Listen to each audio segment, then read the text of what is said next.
Good morning, sixth graders. I have a ton of meetings, so we're reading a little bit early today. We left off, and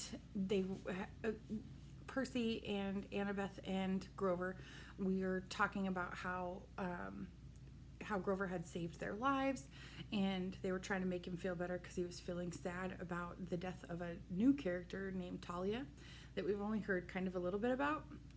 So I'm going to keep going. She sacrificed herself to save us, he said miserably. Her death was all my fault. The Council of Cloven Elders even said so. Because you wouldn't leave 2 other half-bloods behind? I said. That's not very fair.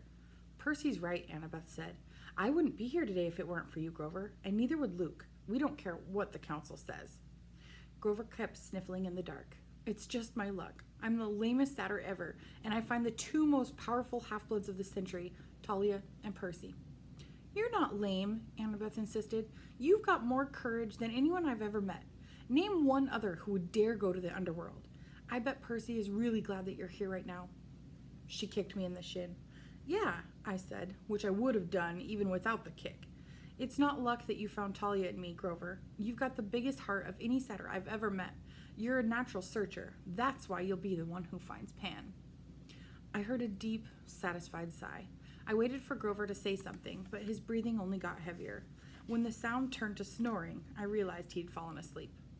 How does he do that? I marveled. I don't know, Annabeth said, but that was a really nice thing that you said to him. I meant it. We all rode in silence for a few miles, bumping around on the feed sacks.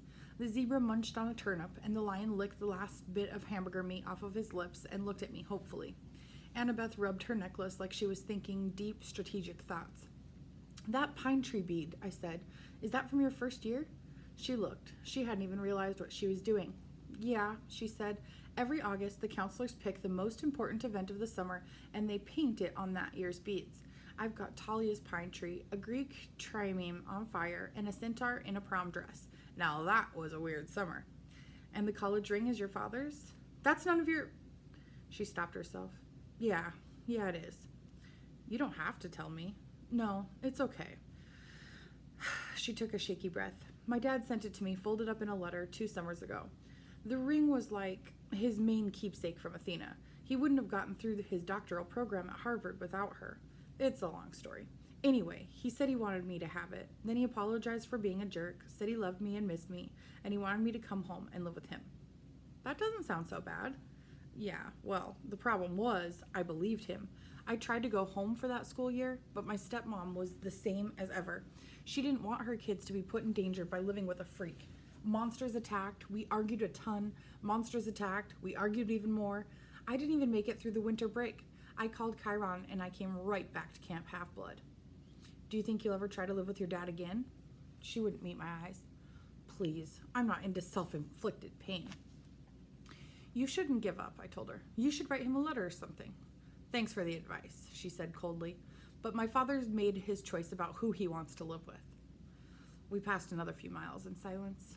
So, if the gods fight, I said, will things line up the way that they did with the Trojan War? Will it be Athena versus Poseidon? She put her head against the backpack Ares had given us and closed her eyes. I don't know what my mom will do. I just know that I'll fight next to you. Why? Because you're my friend, Seaweed Brain. Any more dumb questions? I couldn't think of an answer for that.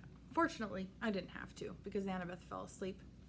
I had trouble following her example, with Grover snoring and an albino lion staring hungrily at me, but eventually I was able to close my eyes. My nightmare started out as something that I'd dreamed a million times before. I was being forced to take a standardized test while wearing a straitjacket. All the other kids were going out to recess, and the teacher kept on telling me, "Come on, Percy, you're not stupid, are you? Pick up your pencil." But then the dream strayed from the usual. I looked over at the next desk and I saw a girl sitting there also wearing a straitjacket. She was my age with unruly black punk-style hair, dark eyeliner around her stormy green eyes, and freckles all around her nose. Somehow, I knew who she was. She was Talia, daughter of Zeus. She struggled against the straitjacket, glared at me in frustration, and snapped, "Well, Seaweed Brain, one of us has to get out of here."